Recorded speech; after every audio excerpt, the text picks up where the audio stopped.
뉴스 정면 승부. 안녕하십니까. 뉴스 정면 승부의 김상우입니다. 그 어느 해보다도 뜨거운 여름이었습니다. 끝날 것 같지 않았던 그 끝이 지금은 좀 보이는 것 같습니다. 그런데 이렇게 시작이 있으면 보통 끝이 있기 마련 아닙니까? 그렇지만 국정원의 정치 개입 의혹은 국정조사가 끝나도 아직까지 해결 방안은 나오지 않고 있고요. 또 통합진보당의 이석기 의원의 내란 음모 사태를 둘러싼 의혹과 논란은 눈덩이처럼 커지고 있어서 그 끝은 여전히 보이지 않고 있습니다. 이웃나라 일본의 후쿠시마 방사능 오염수 유출에 대한 우려도 커지고 있지만요. 그 끝은 상상하기도 어렵고 해결책도 없는 상황입니다. 4대강 사업도 무상 보육에 대한 논란도 마찬가지죠.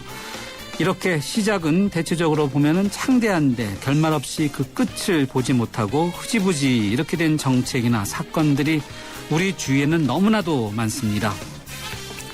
9월 3일 오늘은요, 특별한 날인데 우리나라의 방송이 시작된 날입니다. 그래서 저희 정면승부는요, 뉴스의 시작뿐 아니라 과정 그 끝까지 놓치지 않고 전달할 수 있는 방송을 하겠다고 이렇게 다짐해봅니다. 여러분의 채찍과 격려가 물론 필요합니다.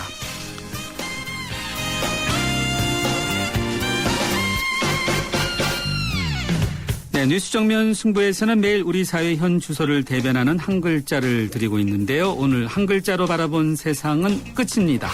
끝에 대한 여러분들의 다양한 생각, 짧은 문자는 50원, 긴 문자는 100원의 유료 문자인데요. 휴대전화 우물정 0945번으로 보내주시면 방송에서 함께하겠습니다. 9월 3일 화요일 뉴스 정면 승부 문을 열죠.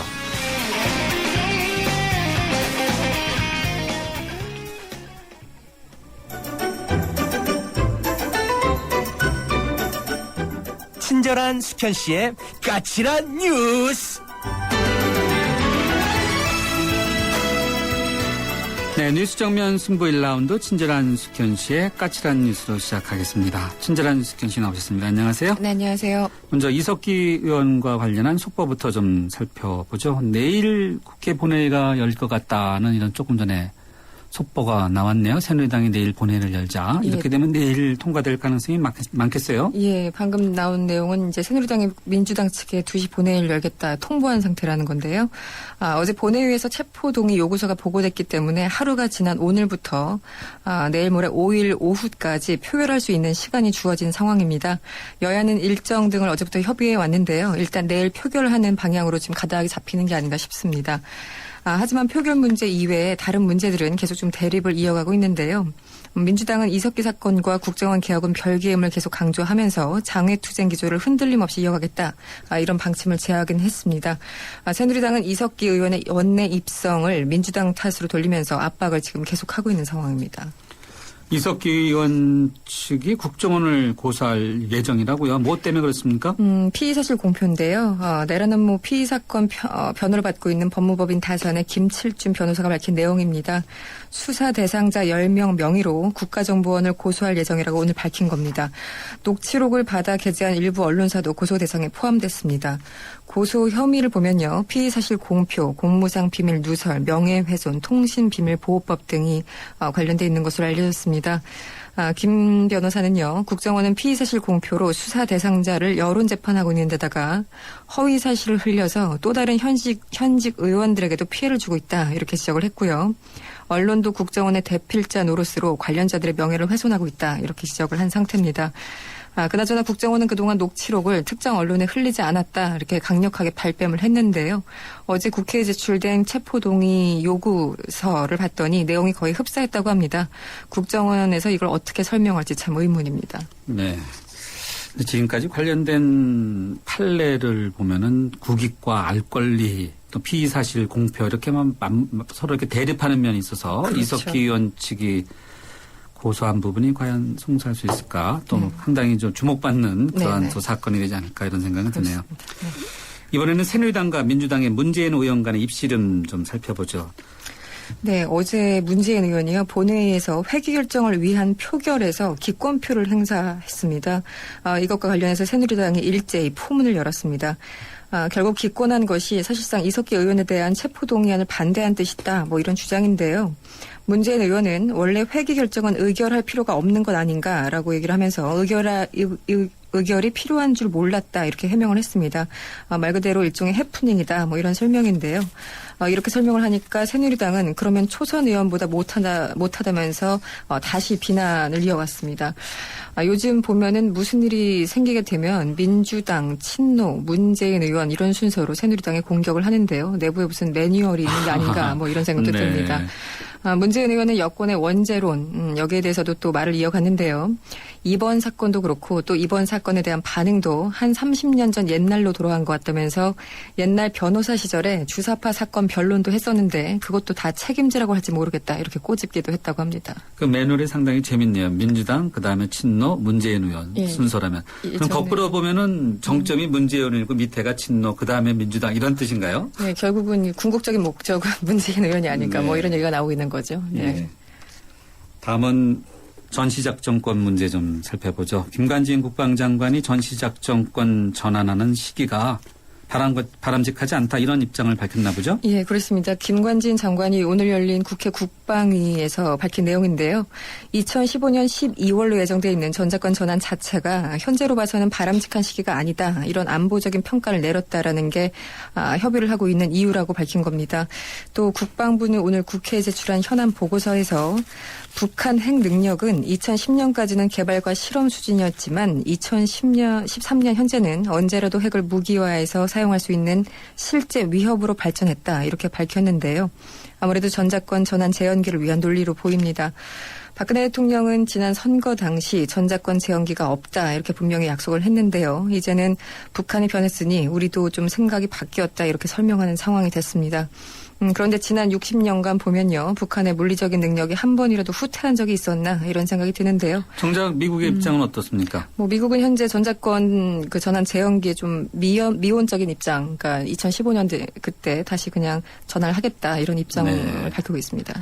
전작권 전환 문제와 관련해서 우리의 미국에 대해서 이제 국방비 부담이 올라가지 않냐 뭐 이런 이야기들도 많아요. 네, 거기에 대해서 김관진 장관이 오늘 얘기를 했는데 전혀 무관하다 이렇게 주장을 했다고 합니다. 네. 다음은 방사능 문제 좀 짚어보죠.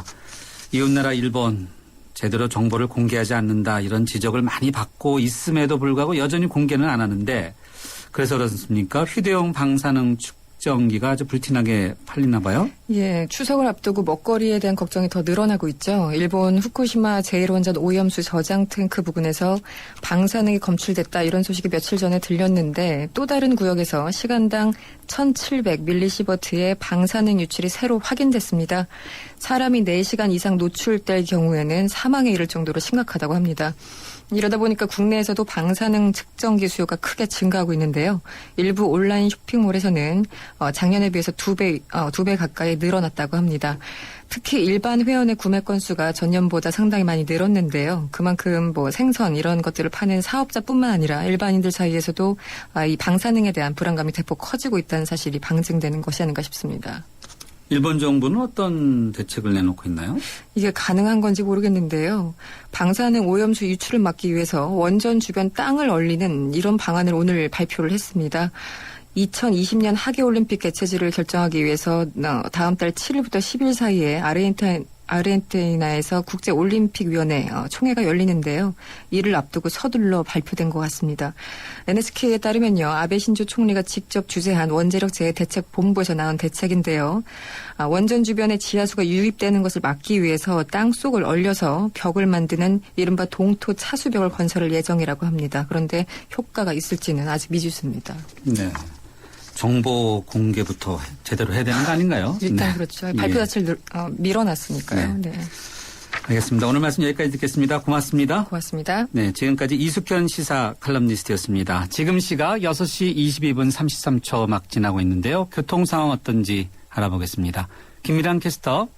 네, 보다 정확한 정보를 전하는 뉴스 정면 승부 교통정보입니다. 우선 한강대로 서울역 광장에 모여있던 농민총연맹 2천여 명의 인원들이 행진을 시작했습니다. 현재 서울역 광장을 출발해 회원사거리 방면으로 합의 2개 차로 막고 이동하고 있는데요. 한강대로와 통일로, 남대문로, 퇴계로 등 주변 도로가 많이 정체입니다. 앞으로 회원사거리 지나 명동 성당 쪽으로 행진을 하니까 참고해서 운행하시기 바랍니다. 한남대로 따라 강남 쪽 진행도 이미 어렵습니다. 남산 1호 터널 중간부터 한남동 오거리 쪽으로는 시속 30km 미만입니다. 강남대로도 많이 밀리는 모습인데요. 신사역부터 염곡 사거리까지 길게 밀리고 있고 반대 한남대교 방면도 염곡 사거리부터 신사역까지는 속도가 많이 내려가 있습니다. 뉴스 정면승부 교통정보였습니다. 대한민국의 하루, 여러분의 하루를 정리해드립니다. YTN 뉴스 FM 뉴스 정면 승부. 뉴스 정면 승부 1라운드 첫 번째 정면 인터뷰 함께 하시겠습니다. 역사 문제 짚어보겠습니다. 국사편찬위원회의 검정 심의를 최종적으로 통과한 교학사의 고등학교 한국사 교과서를 놓고 정치권과 학계, 언론 등에서 여러 가지 지적들이 많이 나오고 있어서 논란이 확산되고 있는데요. 어제는 교학사 교과서 주요 필진인 한국현대사학회장인 공주대 역사교육학과의 이명희 교수의 이야기를 들어봤고요. 오늘은 교학사 교과서에 비판적인 의견을 개진하고 있고 또 주요 역사 교과서를 집필한 동국대 역사교육학과의 한철호 교수 연결해서 왜 이렇게 비판적인 의견을 갖고 계신지 의견을 들어보도록 하겠습니다. 한 교수님 안녕하세요. 네, 안녕하십니까. 어제 저희가 공주대 이명희 교수를 통해서 교학서 교과서에 대한 이야기를 들어봤을 때 이 교수께서는 기존의 역사 교과서가 대한민국 역사 전체가 흐름 전체에서 봤을 때 학생들에게 부정적으로 인식되도록 기술되어 있어서 이것이 잘못됐다라고 이렇게 지적을 해 주셨는데요. 결코 그렇지 않습니다. 그래요? 이명 교수께서, 당신의 이제 관점에 입각해서 보셨을 텐데요. 결코 그렇지 않습니다. 오히려 그 대부분의 교과서가 곳곳에 우리가 분단, 전쟁, 독재 등 외환위기, 대내외 역경과 난관을 슬기롭게 극복하고 발전한 원인 또 배경이 무엇이었고 그 과정이 어떻게 전개되었는가를 아주 객관적으로 서술하고 있습니다. 그렇습니까? 네네. 문제는 오히려 교학사 쪽이 공정하지 못한 사관을 갖고 바라보는 데 있다고 생각합니다. 왜냐하면 과거 우리의 잘못이나 미흡한 점을 사실에 입각해서 파악하고 비판하는 것은 오히려 미래와 현재를 위해서 아주 중요한 것이거든요. 이러한 객관적인 평가와 비판을 부정적으로 매도하는 것은 사관 자체가 문제가 있다고 생각합니다. 공정하지 못한 사관, 이게 어떻게 설명이 되나요? 글쎄요. 지금 교학사 교과서를 쭉 보니까, 공과 과를, 공정하게 서술해야 된다. 이렇게 하면서도 그 잘못된 부분에 대한 적절한 비판이 이루어지지 않고, 오히려 그 부분의 과보다는 공을 내세우는 경향이 많고요. 또 전반적으로 일제강점기라든가 우리 근현대사 볼 때 오히려 식민지 근대화론에 입각해서 친일파들의 행동을 미화하거나 과대평가한 측면들이 많고요. 또 독재라든가 이런 측면에 대해서 그 비판적인 입장보다는 소수 사실을 과장함으로써 긍정적으로 본다든가 왜곡하는 측면들이 많이 엿보이네요. 조금 그쪽에서 개인적으로 교과서를 서술하기가 완벽하진 않지 않습니까? 그래서 하도 기존의 교과서가 잘못됐다고 비판해서 도대체 어떻게 쓸까 이런 말에 호기심도 갖고 좀 더 좋은 교과서를 쓰면 본받아야겠다 이렇게 기대감도 가지고 있었는데 오히려 그야말로 너무 편향적이어서 대단히 실망스럽습니다. 식민지 근대화론 간단히 설명해 주셨는데 조금 더 보충적으로 설명해 주시면 좋겠는데요. 예컨대 이런 것이죠. 이제 교학서 교과서를 보면 일제나 친일파들이 만든 철도 공장 이런 것들이 결국 우리 해방 이후에 근대화로 나아갈 수 있는 토대가 되었다, 밑거름이 되었다.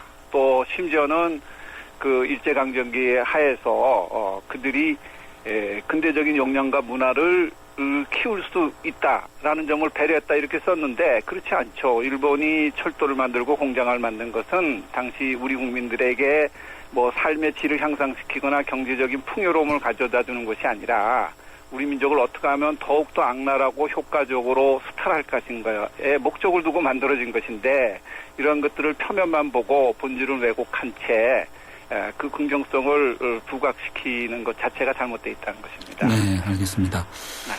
또 어제 이 교수께서는 네. 민주주의 관점이 아니라 자유민주주의 관점에서 역사를 집필했다라고 설명해 주셨는데 이건 또 어떻게 설명이 가능한가요? 지금 자유민주주의에 대해서는 교과서 쓸 때부터 우선 기존에 있었던 교과서가 그 교육과정이 입각해서 최소한 4, 5년은 사용이 돼야 되는데 그 우리 민주주의를 자유민주주의라고 내세우면서 모든 교과서를 자유민주주의로 바꿔야 된다라는 그 어떤 면에서 그 점 때문에 교과서가 다시 쓰여졌거든요.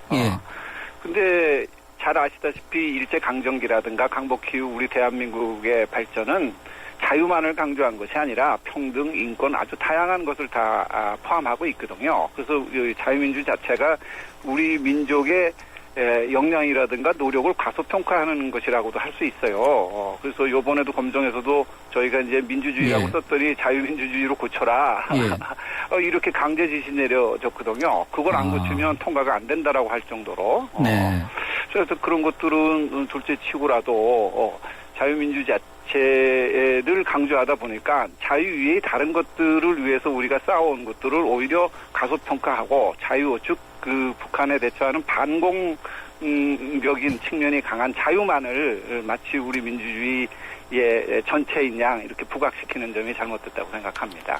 이번에는 5.16 쿠데타에 대한 건데요. 어제 이 교수는 환영하는 국민들도 많았고 공과가 있었지만 공이 많았다고 생각했다 이렇게 지적했었는데요. 그래서 하여튼 교학사 측 이명희 교수가 항상 내세우는 것은 자기네들이 기존의 교과서가 공평치 못해서 자기네들은 공과 가를 모두 또는 공평하게 서술한다는 점인데요.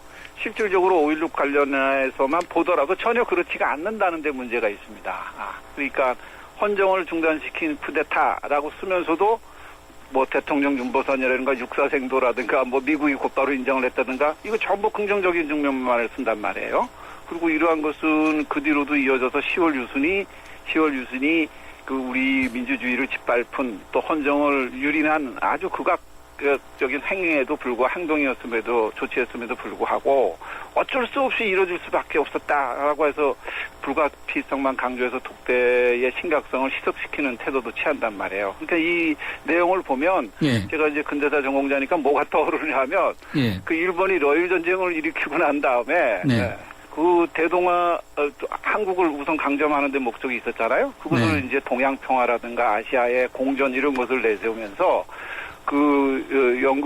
인도에서 네루가 처음에 이제 다들 속았죠. 그런 줄 알고 있었는데 그 러일 전쟁을 긍정적으로 평가했단 말입니다. 근데 이렇게 가만히 보니까 이게 아니라 한국을 침략하고 아시아를 못 살게 구는 것이 러일 전쟁의 본질이라는 걸 알고 그 뒤에다 바로 러일 전쟁은 이래서 나쁘다라고 평가한 적이 있거든요.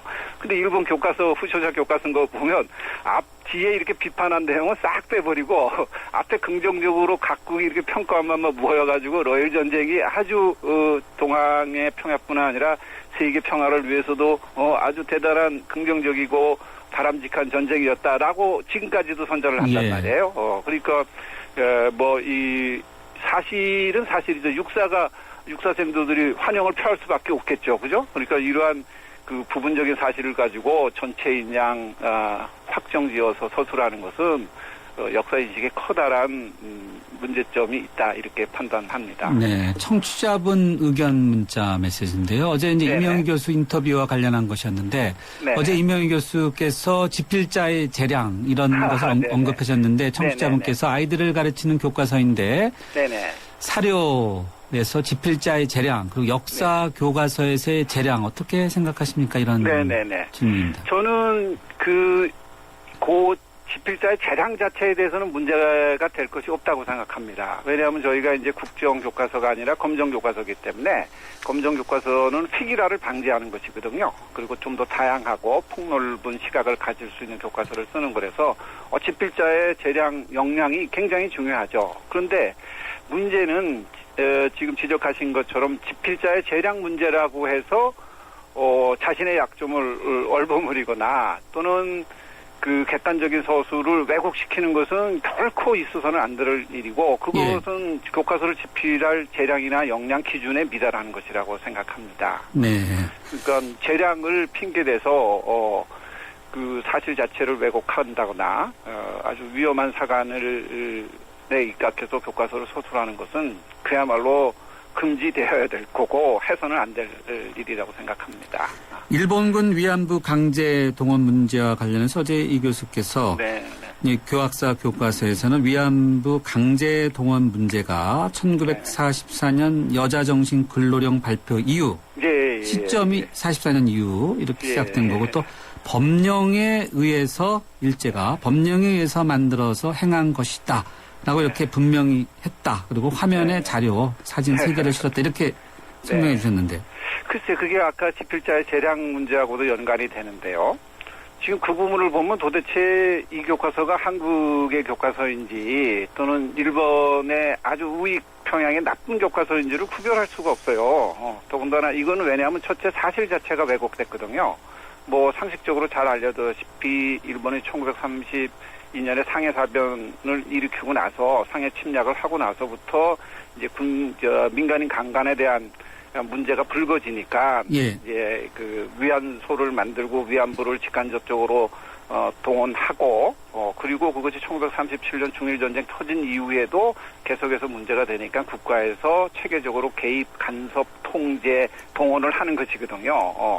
그리고 이제 그것이 전쟁 막바지에 이르면서 그 필요성이 더욱더 증대가 되니까 국가에서 어떻게든지 형식적으로 그것을 합리화하기 위해서 법령을 만드는 것인데 이러한 역사적 사실 자체를 왜곡했다는 데 문제가 있고 또 이것은 일본 고노다마에서도 발표됐듯이 이것이 다 일본 자체 내에서도 인정되고 객관적인 자료 증거들이 나와서 모든 사람이 다 공유하고 있는 일종의 상식이 돼버렸는데 그런 것들을 완전히 뭐 알지도 못했다 이런 식으로 하는 것은 역량의 문제이고 그것 자체가 결국 일본에게 빌미를 주는 문제가 아니라 우리 일본군 성노예 위안부 할머니들뿐만 아니라 우리 역사 문제를 어떻게 바라볼 것인가 하는데 심각한 악영향을 끼친다는 점에서 이거 문제의 심각성이 있다고 판단이 됩니다. 네. 자, 그러나 교학사 교과서 집필진들은 기존의 교과서들이 예를 들어서 박정희, 이승만 전 대통령에 대해서는 공보다 과부분을 너무 많이 부각시킨 교과서다 이렇게 지적하면서 기존의 교과서들이 오히려 좌편향적이다 이렇게 비판적인 시각을 이야기하는데 일반 그 점을 들어서 기존의 교과서가 좌편향적이다 이렇게 얘기하는데 저는 도대체 좌우 편향을 가르는 것 자체가 문제가 된다고 생각하고요. 이것이 이분놈적으로 우리 역사 인식이 빈약하거나 편협되지 않았거든요. 근데 하여튼 그 논리로만 따지면 그렇게 저쪽에서 하여튼 맞지는 않지만 좌편향적이라 그러면서 그래서 아까도 말씀드렸듯이 공과 사를 공평하게 한다고 기치를 내걸은 교과서가 이거는 지나쳐도 너무 잘못된 인물이나 사건에 대해서 공적으로 치우쳐서 균형을 더욱더 상실해 버렸어요. 그러니까 더욱더 문제가 되는 것이죠.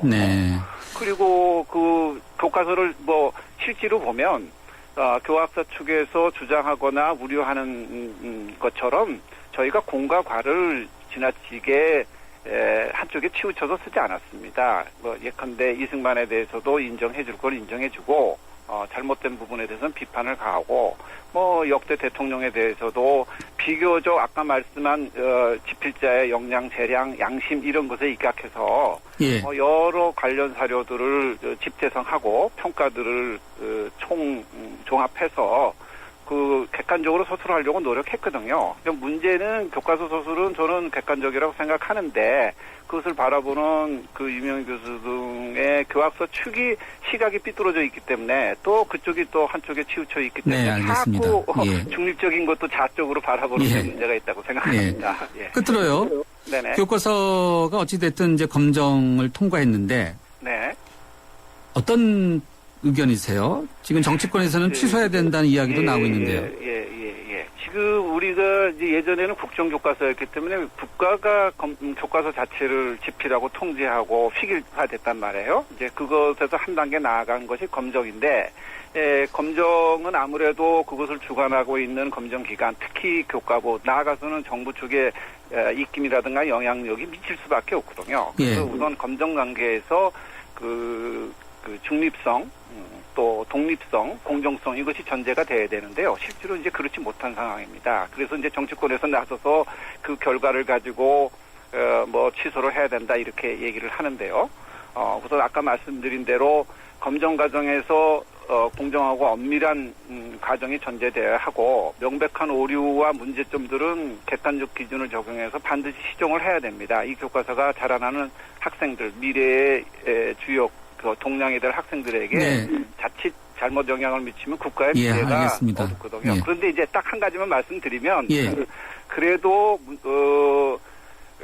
정치권에서 나서는 것은 저희로 똑같은 논리로 역효과가 될 수 있다는 점을 명심하시고 신중을 기해야 될 필요가 있다고 생각합니다. 예, 알겠습니다. 교수님 오늘 말씀 여기까지 듣겠습니다. 감사합니다. 네, 수고하십시오. 네, 주요 역사 교과서를 집필한 동국대 역사교육학과의 한철호 교수였습니다. 2013 YTN 연중기획 화합과 소통 함께 가는 대한민국 배우 윤유선 씨입니다.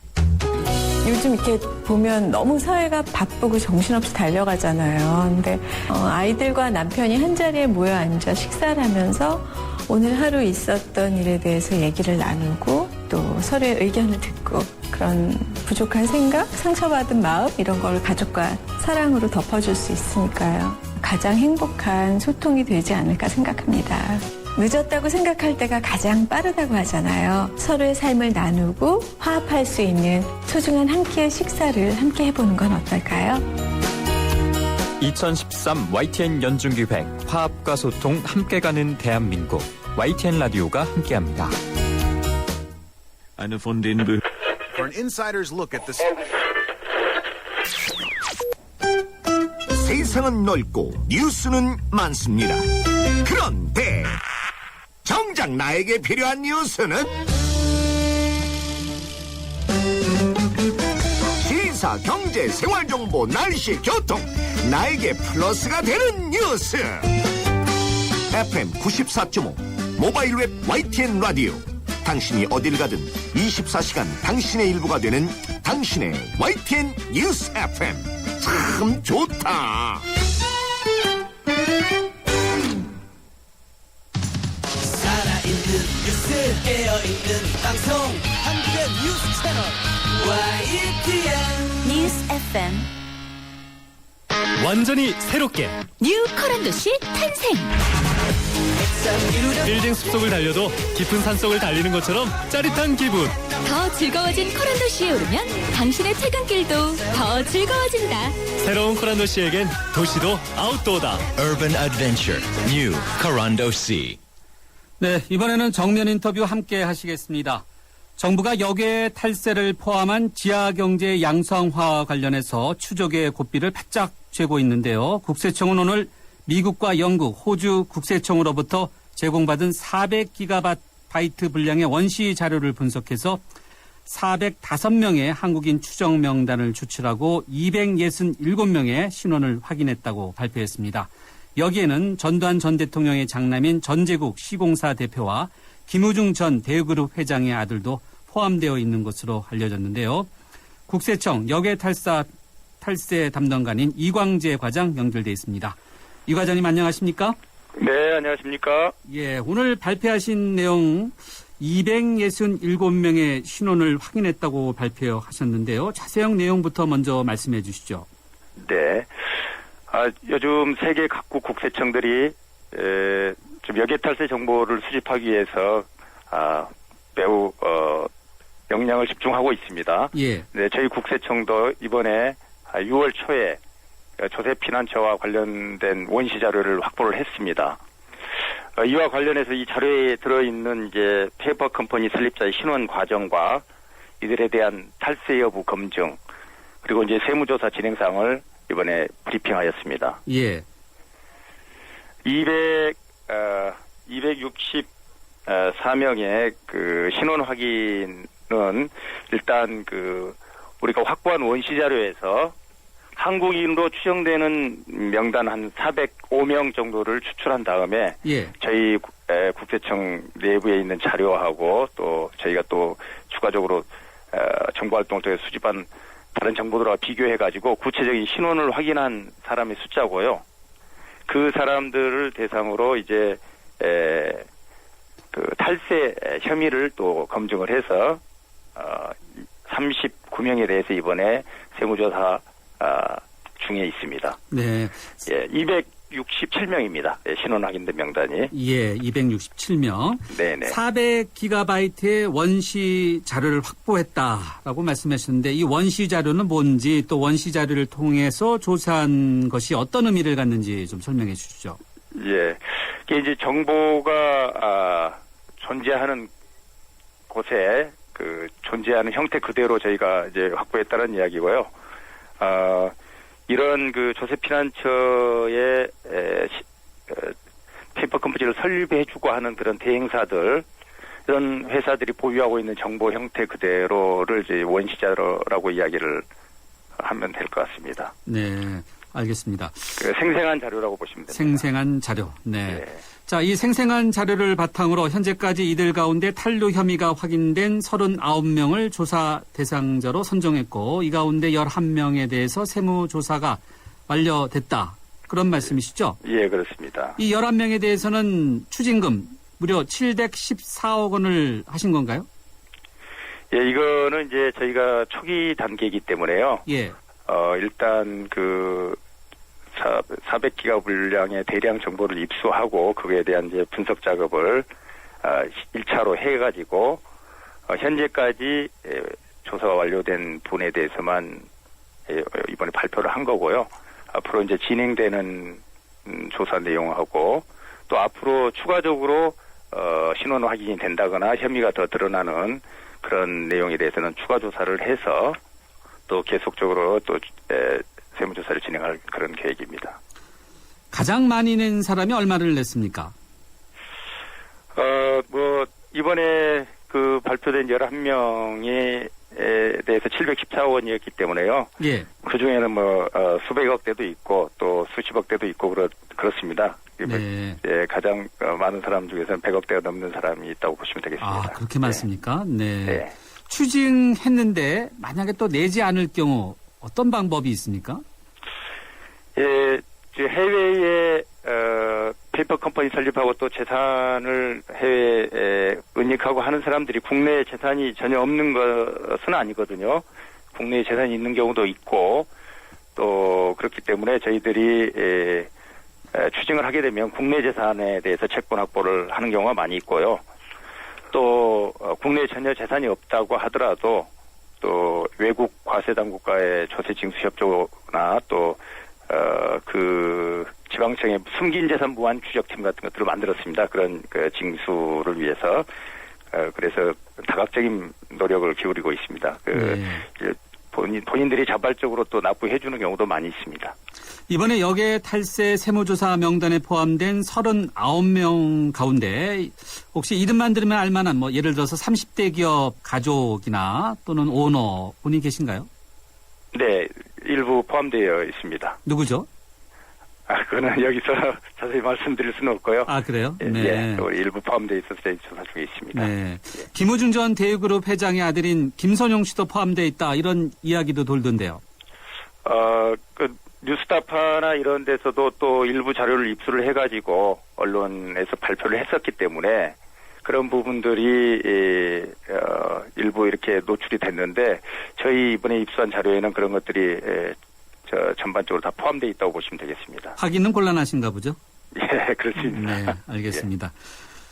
400기가바이트 자료를 다 들여다본 것인지 이전에 앞서 설명해 주신 독립언론 뉴스타파가 발표한 국제탐사보도언론인협회 자료와 겹치는 것이 있는지 또 다른 것이 있는지 궁금합니다. 예, 상당 부분 저는 겹친다고 보고요.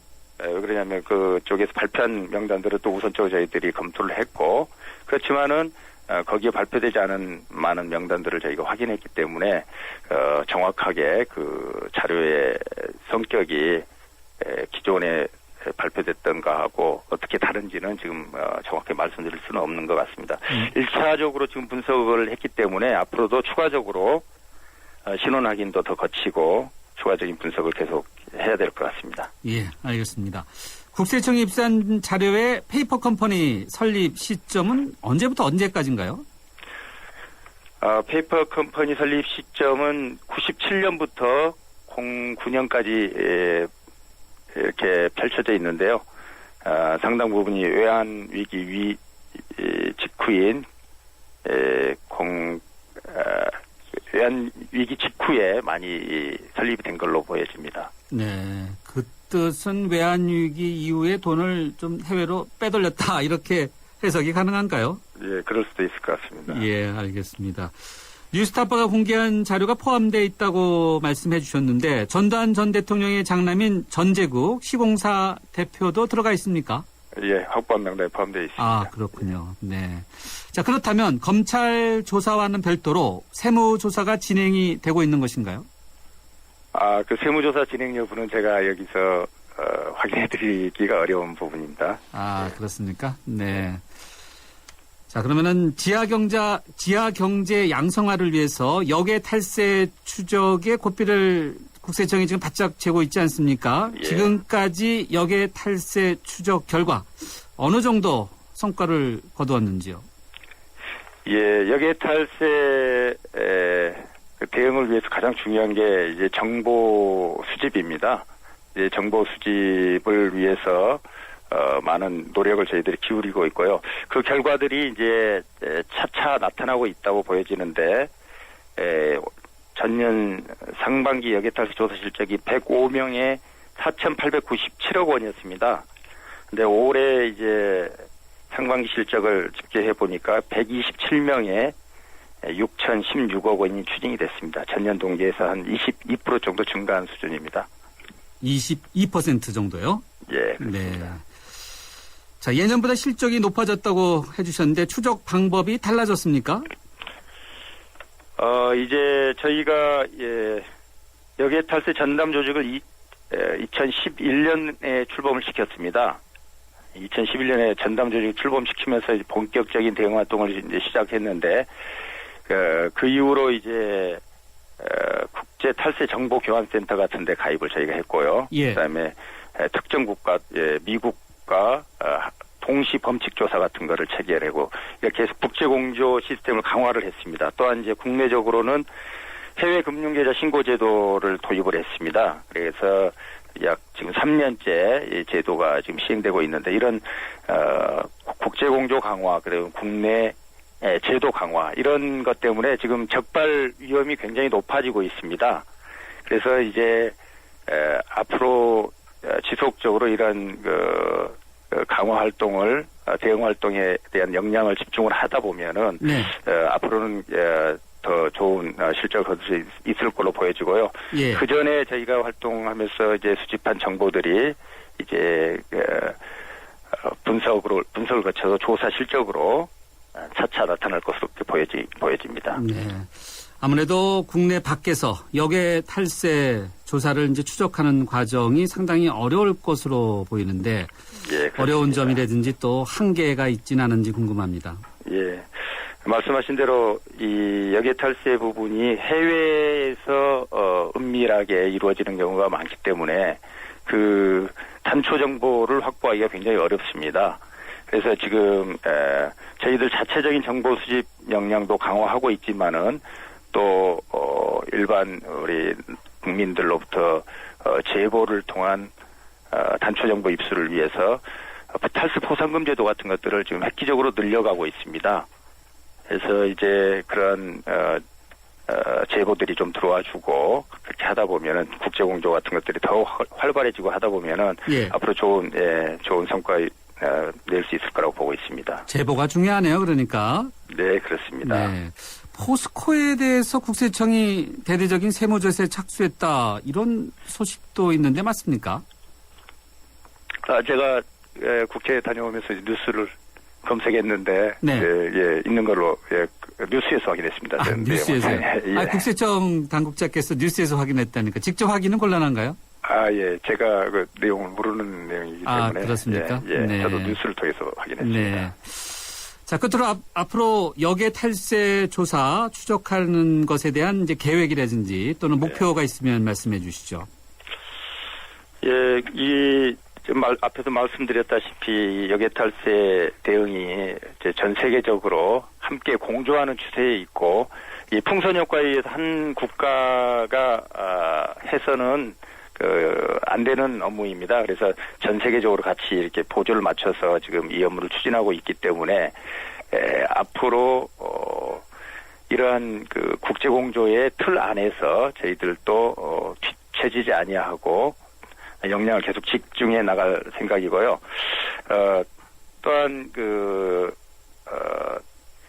유관기관들과도 국내 유관기관들과도 이제 업무 협력 체제를 또 공고히 하려고 하고 있습니다. 각 기관들에서 이 확보된 정보들을 좀 공유해가지고 또 제도 개선도 또 꾸준히 하고요 해가지고 이런 역외탈세 문제가 결국은 반드시 적발된다라는 그런 인식이 이렇게 심어질 수 있도록 지속적인 강화 대책을 대응 방안을 마련하도록 하겠습니다. 예, 알겠습니다. 과장님 오늘 말씀 여기까지 듣겠습니다. 감사합니다. 네, 감사합니다. 지금까지 국세청 역외탈세 담당관인 이광재 과장이었습니다.